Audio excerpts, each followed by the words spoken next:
अस्सलाम वालेकुम दोस्तों, जैसा कि आप जानते हैं कि मुहर्रम का महीना है। हम ये कहते हैं कि जी अहले तशी इस महीने को बहुत गम से गुजारते हैं, बहुत फील करके गुजारते हैं। मैं अहले सुन्नत हूँ, लेकिन आज मैं एक बात कहना चाहूँगी। हम एक दूसरे के फ़िक्रों पे तनकीद करते हैं। कोई किसी को क्या कह रहा है, कोई किसी को क्या कह रहा है। कोई कह रहा है तुम दायरा इस्लाम में नहीं आते, कोई कह रहा है कि तुम मुसलमान नहीं हो। आज मैं एक सवाल पूछना चाहूँगी अपने फ़िक्र के लोगों से भी और उन लोगों से भी जो अहले तशी हैं।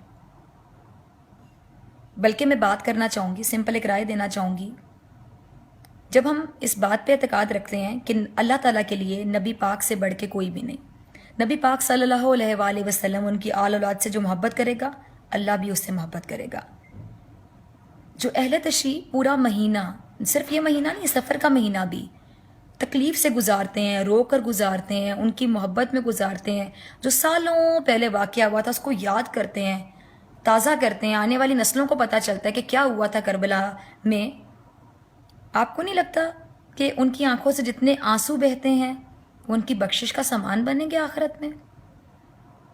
क्योंकि नबी पाक और उनकी औलाद के लिए जो आंसू बहाएगा, उन आंसुओं की कीमत अल्लाह ताला कैसे अदा करेगा, ये अल्लाह को पता है। जो नबी पाक की औलाद से मोहब्बत करेगा, साल गुजरने के बाद भी अपनी आने वाली नस्लों को बताएगा कि क्या जुल्म हुआ था। जुल्म की दास्तान रकम हुई थी करबला में। बीबियां जिनके लेवल का हम सोच भी नहीं सकते। जन्नत की शहजादियां होंगी, शहजादियों से भी बड़ा वर्ड होगा। उनके सर से किसी ने दुपट्टा उतरा हुआ कभी नहीं देखा था। करबला के वाक़यात आप याद करें, मुहर्रम में क्या हुआ था जब वो जुलझना आया वापस, और क्या कैफियत थी उस जुलझना की। सजदे में जाके सर कलम कर दिया गया। मतलब आप सोचें कि क्या वाक़यात होंगे। 6, 7, 8 महीने एक मतलब मासूम बच्चा होता है, उसकी प्यास की तलब के सवाल पे उस बच्चे की हलक में खंजर उतार देना।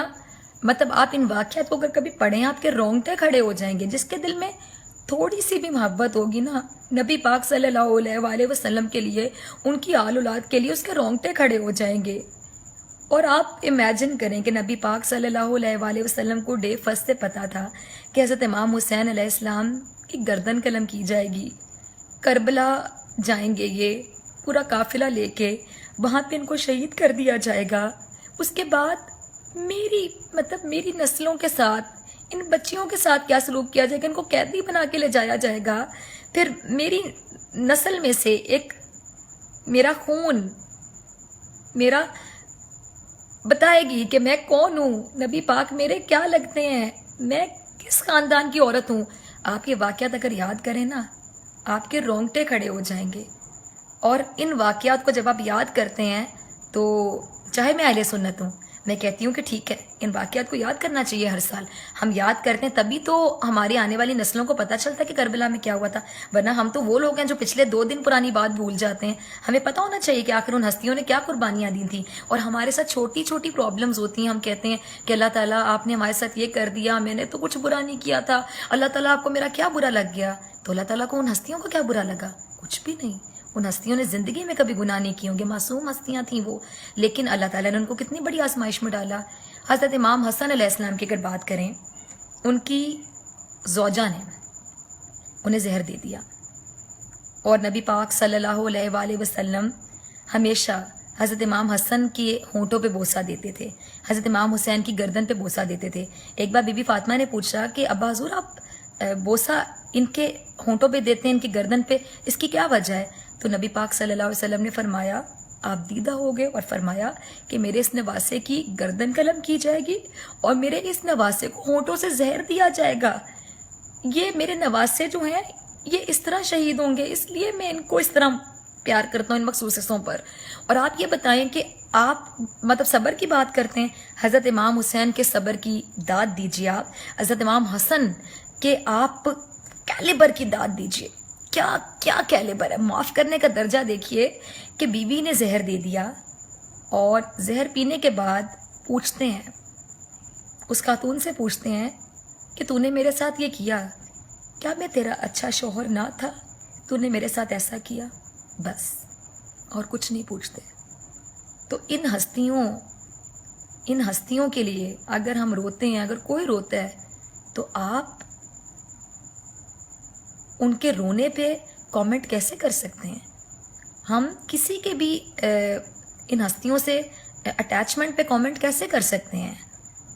کوئی بھی سنی بھی رو سکتا ہے، کوئی شیعہ بھی رو سکتا ہے، لیکن اگر کوئی اٹیچڈ ہے ان ہستیوں کے ساتھ تو اس پہ ہم نیگیٹو کامنٹ کیسے دے سکتے ہیں؟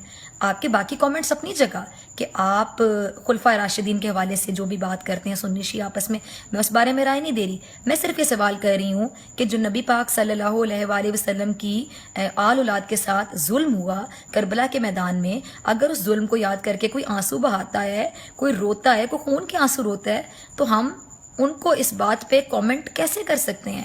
ہم نیگیٹو رائے کیسے دے سکتے ہیں کہ نبی کی اولاد کے لیے جو رو رہا ہے؟ میں تو کہتی ہوں اللہ آپ کو بھی توفیق دے، مجھے بھی توفیق دے کہ ہم ان کے لیے روئیں اور اللہ تعالیٰ ہمارے ان آنسوؤں کو بخشش کا سامان بنا دے.